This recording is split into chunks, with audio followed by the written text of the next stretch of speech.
सनातनी हो तो गाय को नित्य अपने हाथ से चारा खिलाया करो। कुछ बातें प्रारंभ में बता देते हैं, बाद में फिर समय नहीं रहता और ध्यान भी नहीं रहता। बताएं, 3 चीजें गांठ मार के रखो, याद करना। ये वीडियो अलग से बना के डाल देंगे। पहली, गाय को नित्य अपने हाथों से भोजन कराना चाहिए, घास खिलानी चाहिए। शास्त्र इसे प्रतिपादित करते हैं। जो सनातनी गाय को तृण चराते हैं, भोजन कराते हैं, वह सनातनी सदैव संतुष्ट और सुखी रहते हैं। उनके घर में सुख अपना घर बना लेता है। इसलिए सनातनियों को अपने हाथों से, अपने बच्चों के हाथों से नित्य गौ को हरा चारा खिलाना चाहिए। दूसरी एक और बात, कुत्ते को भी नित्य अपने हाथ से एक रोटी अवश्य खिलानी चाहिए।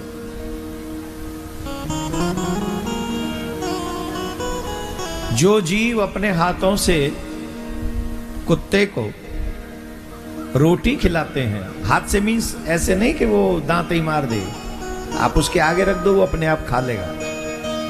हाँ, बी केयरफुल डॉग से, बहुत ज्यादा जरूरी है। आजकल इतनी दुर्घटनाएं हो रही हैं, इतनी दुर्घटनाएं हो रही हैं, रोड पे दुर्घटना, जिम में दुर्घटना, रेलवे स्टेशन पे दुर्घटना, घर में दुर्घटना, शादी में दुर्घटना, हर जगह दुर्घटना हो रही है और कोई भी व्यक्ति उस दुर्घटना का शिकार हो सकता है। तो ऐसा मान्यता है कि जो व्यक्ति अपने हाथों से कुत्ते को रोटी खिलाता है वो दुनिया भर की दुर्घटनाओं से बच जाता है। इसलिए कुत्ते को रोटी खिलानी चाहिए।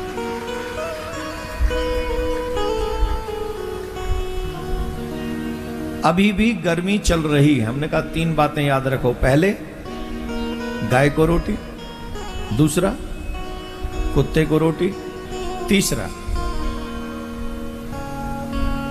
जो पक्षी होते हैं उन पक्षियों को दाना, जल, कुछ खाने के लिए छोटे छोटे, वो चाहे बाजरे का वो हो या मक्के का दाना हो या गेहूं का दाना हो या वो जो इजीली खा सकते हो,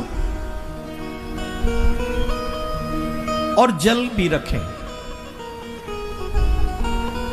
दाना खिलाएं चिड़ियाओं को, पक्षियों को, और उनके लिए जल रख दें। जो मनुष्य इन कार्यों को करता है, चिड़िया को जल इत्यादि खिलाता है, जल पिलाता है, अन्न खिलाता है, वो मनुष्य कभी भी दरिद्री नहीं हो सकता, कभी भी नहीं।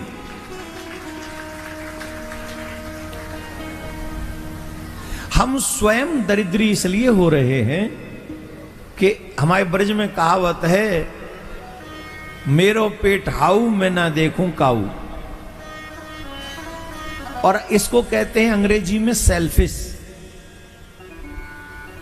इतना स्वार्थी हो गया है मनुष्य कि अब किसी को बांटना छोड़ो, परिवार में भी नहीं खिलाना चाहता। बस सब देर धाई, क्या ऐसे ही, अब याद नहीं आ रहा है, तो ब्रज की कहावत, सब कुछ हमारे लिए, वो ठीक नहीं है। कितनी अच्छी सी कहावत है हमारे ब्रज में, मिल बांट के खाओ वैकुंठ को जाओ। खुद अकेले कमाओ, अकेले खाओ और सीधे नरक में जाओ। सिल मिल बांट के खाओ, ये स्वभाव होना चाहिए। यही भगवान का स्वभाव है, यही सूर्य का स्वभाव है, यही जल का स्वभाव है, यही अग्नि का स्वभाव है, यही पवन का स्वभाव है, यही पृथ्वी का स्वभाव है। और इन्हीं तत्वों से हम बने हैं, तो यही हमारा भी स्वभाव होना चाहिए।